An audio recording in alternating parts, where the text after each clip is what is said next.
Os jornalistas aí da velha imprensa já estão desesperados com mais um acerto do Lula. Vamos lembrar, o golpe de Estado que aconteceu em 2016, todas as desgraças que aconteceram de lá para cá, vamos lembrar, primeiro, a PEC do fim do mundo que limitou os investimentos em saúde, educação, moradia e tudo mais. Aí, segundo, a lei das terceirizações que proporcionou para as grandes empresas terceirizarem todos os serviços e diminuírem muito os salários e os benefícios. Terceiro, a reforma trabalhista, que aí sim fez com que o trabalhador brasileiro ficasse bem precarizado. Hoje você vê gente trabalhando aí como entregador de aplicativo 12 horas por dia para ganhar no final um salário mínimo, 2, e o cara ainda fala, não, mas eu sou empreendedor. Pô, cara, você não é, você está sendo explorado. E depois, isso tudo culminou na prisão ilegal do Lula, na eleição do Bolsonaro, e aí o Brasil virou um paraíso para banqueiros bilionários que começaram a ganhar muita grana. A população toda começou a ser explorada com preços abusivos do gás e da gasolina, e esse dinheiro ia todo para um lucro exorbitante da Petrobras, que estava distribuindo do seu lucro quase 100% para os acionistas, ou seja, esse pessoal estava lucrando muito. Eu, você e todos os brasileiros pagando tudo muito mais caro para que alguns poucos ganhassem todos esses bilhões que saíam do nosso bolso. Pois bem, isso tudo se deu graças à Lava Jato. Nada disso teria acontecido se não fossem duas coisas. Primeiro, o esboço da Lava Jato, que foi o caso do Mensalão, que acabou em 2012 com um julgamento em que uma ministra do STF, a Rosa Weber, admitiu que estava prendendo o réu, no caso era o Zé Dirceu, sem prova. Ela admitiu que não tinha provas. E falou, condeno porque a literatura jurídica assim o permite, ou seja, condeno que eu posso e não tenho provas. E aquilo ali virou esboço para Lava Jato, que aí sim foi um grande aparato midiático e jurídico de pessoas que foram treinadas pelo Departamento de Estado dos Estados Unidos, Sérgio Moro desde 2009 e o Deltan Dallagnol e os outros ali 2014, 15, 16, 17 foram várias vezes, fizeram essa cooperação, foram treinados várias vezes para causar tudo isso aí. Pois bem, o Lula tem uma decisão importante a fazer, que é a decisão para ministro do STF, agora em maio, ou seja, falta 2 meses aí, o ministro Lewandowski, que eu vou falar. Se teve um dia em que o Lula ele acordou iluminado nesse dia, acordou assim, foi o dia 6 de junho de 2006, quando o Lula nomeou o Ricardo Lewandowski para o STF. Olha, de todas as nomeações que o Lula fez, essa foi de longe a melhor que ele fez até hoje. Foi um dos poucos aí, quando eu digo um dos poucos, eu não quero dizer no STF, nem na justiça brasileira não, estou falando um dos poucos na população brasileira. Que quando estava todo mundo contra o Lula, quando todo mundo foi manipulado pela grande mídia, quando toda a elite intelectual do Brasil também foi manipulada pela grande mídia, quando tinha até político aí que se diz de esquerda, do nome Molon, entre outros aí, apoiando a Lava Jato e duvidando do Lula, o Lewandowski foi lá, matou no peito e falou, eu não, vou continuar julgando as coisas aqui na lei, isso é perseguição.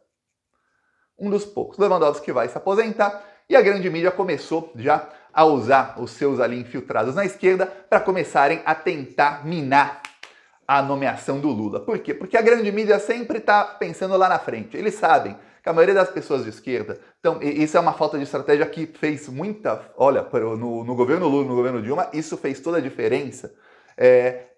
A esquerda pensa aqui. Estamos em 2023, então a esquerda está pensando em 2023. Os senhores da grande mídia e da direita, eles estão pensando em 2040. Eles estão pensando em 2035. Eles estão pensando em 2029. Então lá em 2013, quando você viu o pessoal lá do governo Dilma falando, ei, estamos aqui, somos governo, estamos tirando o Brasil do mapa da fome. Quando você falasse para qualquer um deles, olha, o Lula vai acabar preso, gente. Se vocês continuarem fazendo nomeação errada, o Lula será preso. Iam rir na sua cara. Iam rir na sua cara. Porque a esquerda estava pensando assim, ó. 2013, pô. 2014 tem eleição, a gente ganha, é tudo nosso. Não. Viu o que aconteceu? Pois bem, continuou a Dilma fazendo nomeações erradas para o STF. O Lula escolheu e o nomeado do Lula deve ser o Zanin. Zanin, que foi advogado do Lula. A grande mídia começou a usar os infiltrados na esquerda para tentar minar. O que é minar? É você fazer com que o presidente, sendo de esquerda, ele escolha qualquer um que não seja a primeira opção dele. Mesmo se for a segunda, a terceira, se for alguém que não era nem entre as primeiras opções dele, melhor ainda. Se for alguém que ele nem conhece direito e ele só vai indicar por conta de algum critério que não tem nada a ver com o motivo da indicação, melhor ainda.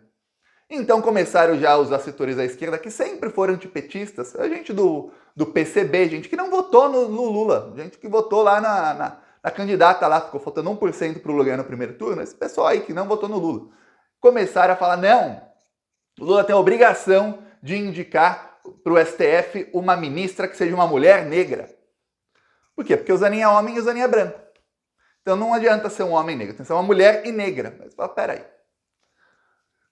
O Bolsonaro indicou o Cássio Nunes. Também você não pode chamar de um cara branco, Cássio Nunes. Tá. Mas você também não pode falar que ele é negro ou outra coisa.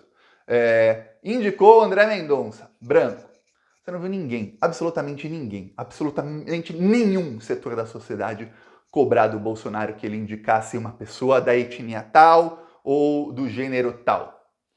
Quando o Temer indicou Alexandre de Moraes, aí homem branco, aí não tem nem o que falar, você não viu absolutamente ninguém cobrar a diversidade do Michel Temer. Assim, Michel Temer, indica o cara que você mais confia no Brasil.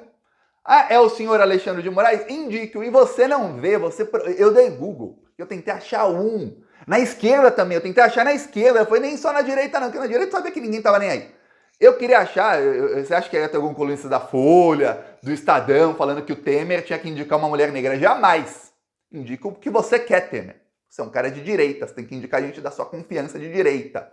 Ele indicou Alexandre de Moraes, que lá no dia 5 de abril de 2018, o Alexandre de Moraes foi um dos 6 ali que votou para prender o Lula. Lembre-se bem disso. O Bolsonaro indicou 2 aí que estão sempre votando com ele, não interessa a lei, eles rasgam a lei para votar com o Bolsonaro. Ninguém fez absolutamente nada. Mas quando é o Lula, aí não, você confia no Zanin? Tá. Se o nome do Zanin fosse Roberta Zanin e ela fosse uma mulher negra, aí iam falar, não, mas não é LGBT, tem que ser LGBT também. Se fosse uma mulher negra lésbica, iam falar, não, não é transgênero, tem que ser transgênero. Iam inventar uma coisa para o Lula não colocar a primeira pessoa da lista dele. Seja outra. Quanto mais difícil ali dos que você tem ali como favoritos, melhor, porque a chance de ser alguém que vai traí-lo no futuro é maior. Vamos lembrar, eu lembro até hoje, eu lembro desse dia porque eu tinha 15, 16 anos, eu fiquei até feliz, emocionado nesse dia, quando o Lula apareceu com o Joaquim Barbosa falando, eu tô indicando aqui o primeiro ministro negro do Supremo Tribunal Federal. Ele foi aplaudido, tudo mais. Aí falou, o critério é porque ele é negro. Praticamente falou isso. Eu falei, tá, ótimo, não tem nenhum, tem que ter mesmo. Ótimo. O que Joaquim Barbosa fez? Aí você fala, não, Thiago, mas representatividade. Uma coisa que você começa quando você começa a estudar sobre feminismo, sobre movimentos negros, tudo mais, é a balela da representatividade que é imposta por parte dos liberais norte-americanos e que aí a grande mídia começa a falar sobre isso. Representatividade não diz nada se a pessoa que está ali representando faz exatamente o oposto.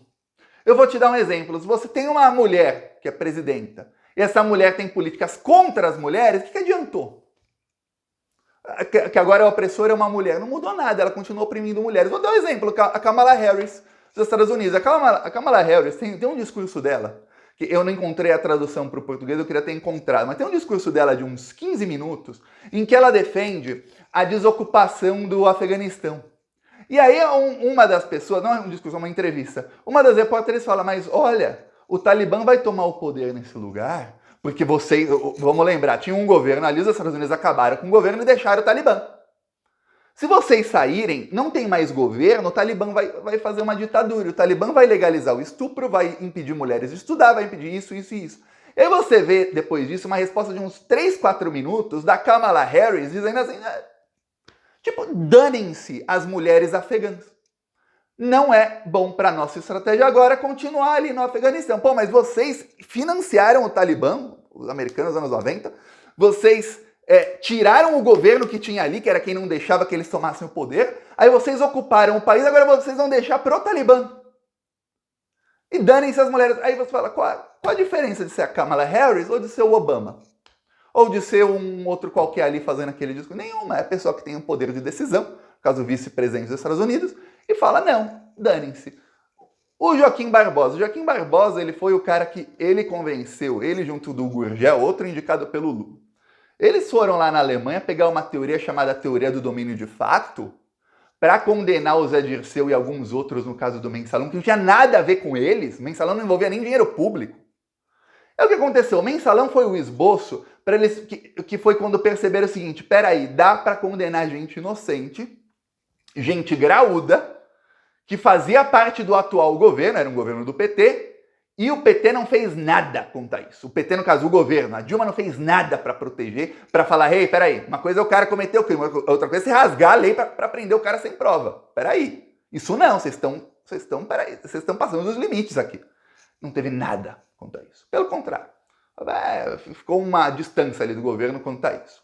Foi implantada a teoria, prenderam sem prova. Quem empurrou aquilo para prender mesmo foi o Joaquim Barbosa. O que aconteceu? O Joaquim Barbosa, a representatividade dele. Quem que foi mais prejudicado no Brasil com essas políticas e com o que aconteceu com a Lava Jato depois? Foram exatamente as pessoas mais pobres, que são negros, mulheres, tudo mais. Quando o Bolsonaro entrou nessa onda toda, que começou lá no Mensalão, foi a onda lá no Mensalão, e depois na Lava Jato aquilo tomou forma, e o Bolsonaro conseguiu ser eleito graças a esse ódio antipetismo que começou com o Joaquim Barbosa, quem que foram as pessoas que mais sofreram? Foram exatamente os negros, foram exatamente as pessoas da periferia, as mulheres. Aí você fala, que representatividade é essa? O que eles querem não é representatividade, eles querem impedir o Lula de escolher quem ele quer. E o Lula quer o Zanin, sabe por quê? Porque é importantíssimo, e presta atenção, essa é a parte mais importante. É importantíssimo que hoje, em 2023, você pegue, você fale, ó, a primeira coisa para você escolher um ministro do STF, um procurador-geral da República, é ver o que a pessoa estava falando em 2016. Ah, Thiago, mas muita gente bem intencionada foi enganada. Exatamente. Se o cara estava lá em 2016, ele sabia do que estava acontecendo e ele continuou do lado do Lula, ele peitou a grande mídia, ele peitou a Lava Jato, o Zanin foi até grampeado ilegalmente, lembre-se disso. Foi grampeado, peitou todo mundo contra tudo e contra todos e continuou do lado certo. Então você pode imaginar que na próxima vez que isso acontecer, porque saiba, vai acontecer. Não sei se vai ser em 2024, em 2027, em 2030, em 2035. Vai acontecer novamente. Sempre acontece alguma coisa para tentarem derrubar a esquerda. Saiba disso. A gente sabe que quando acontecer, esse cara não vai se curvar. Ele vai falar, peraí, não. Isso aqui está sendo outro golpe. E ele não vai se curvar. Como muitos aí que o Lula e a Dilma indicaram se curvaram. Fachin, Fux, Barroso, Rosa Weber, Carmen Lúcia. Se curvaram ao golpe. Carmen Lúcia mudou de opinião depois. Você vê que a Carmen Lúcia agora é uma das mais entusiastas defensoras do Zanin no STF. O Barroso jantou com o Zanin, que defende também o Zanin. Você vê, os caras começaram a falar, peraí, a gente foi manipulado, o Zanin não foi. Então, por mais que muita gente tenha, nossa, tenho boas intenções ali, peraí, tem que ver o que a pessoa estava dizendo lá. Esse é o primeiro critério. A partir daí, a segunda escolha, o Lula pode, obviamente, fazer pela representatividade usando esse critério. Se não tiver esse critério, não adianta nada. Não adianta nada, é dar tiro no pé, tiro de canhão no pé, numa indicação que pode ficar décadas lá no STF, porque o ministro fica até os 75 anos, se você indica um cara de 50, uma mulher de 50, vai ficar 25 anos lá. Indicar um traidor, uma traidora, ferrou. Você vê que o Bolsonaro não deu ponto sem nó, colocou dois ali que são capachos dele. A esquerda tem que começar a pensar nisso, porque a direita sempre que está no poder aparelha. Quando a esquerda vai para o poder, sabe o que fala? Não, seremos republicanos. Vamos colocar pessoas imparciais. Aí as pessoas imparciais se aparelham junto com a direita assim, ó. O Fux, o Fachin foi indicado para o STF, 3 meses depois teve uma conversa com o Deltan Dallagnol, o Dallagnol fala para os outros, a Raul, o Fachin é nosso. A Rosa Weber foi indicada pelo STF, o assessor dela era o Sérgio Moro. Aí com o Sérgio Moro como assessor, ela dá uma sentença 3 meses, não foi 3, 65 dias depois, 2 meses depois dela ser eleita, eu contei os dias. 65 dias depois dela ser eleita, assumir o STF, ela dá uma sentença contra o Zé Dirceu dizendo não tenho provas contra o paciente, no caso contra o Zé Dirceu, mas o condeno porque a literatura jurídica assim me permite, usando uma teoria que foi trazida pelo Joaquim Barbosa e que até o cara que criou a teoria, o alemão, falou, gente, a teoria não se aplica nesse caso. Peraí, a teoria se aplica em casos muito simples, ó, você é o chefe, e aí todos os seus subordinados estão cometendo um crime, obviamente como chefe você sabe, é domínio de fato, são seus funcionários todos cometendo crime, obviamente se é o chefe do crime, não precisa da ligação ali maior. Vocês estão pegando, o Zé Dirceu era ministro, vocês estão pegando funcionários do 5º escalão, E falando que ele tinha que saber que ele é o chefe do crime, não tem como. Foi trazido, aconteceu. Então, o Zanin tem todo o meu apoio para ficar com a primeira vaga do Lula, a segunda vaga a gente vê depois, e vão utilizar agora de tudo para falar, não, tem que ser uma mulher negra, tem que ser isso, tem que ser aquilo. Lembre-se, se o Zanin fosse uma mulher negra, não sei o que lá, iam falar outra coisa para falar que não pode ser ele, porque o que querem é que o Lula coloque alguém e dê um tiro no pé, alguém que possa ser manipulado pelo mercado financeiro e pela grande mídia no futuro, alguém que vá ceder às pressões. Porque sempre, lembre-se, as pressões são para derrubar os governos de esquerda, os governos que melhoram a vida das pessoas. A pressão aí golpista nunca é para cima do Bolsonaro, nunca é para cima do Temer, de um Fernando Henrique Cardoso, de um Sarney, nunca. Lembre-se muito bem disso. Ó. Então, agora, veja bem, já há maioria no Senado e já há maioria no STF, não precisa maioria no STF, mas os ministros já aceitaram que será o Zanin, se for indicado pelo Lula, já tem aí os votos e já tem a bênção até dos futuros colegas. Eu espero que seja o Zanin. Eu falo mais, ó, você fala, tem que ser uma mulher, põe a sócia do Zanin. Pronto, põe a sócia do Zanin. Ah, tem que ser uma mulher negra, aí eu já não sei, eles vão diminuindo ali o número de pessoas, eu já não sei, vê ali o critério que essa pessoa falava em 2015, 16, 17 e 18. Peço aí a sua inscrição no canal, falou.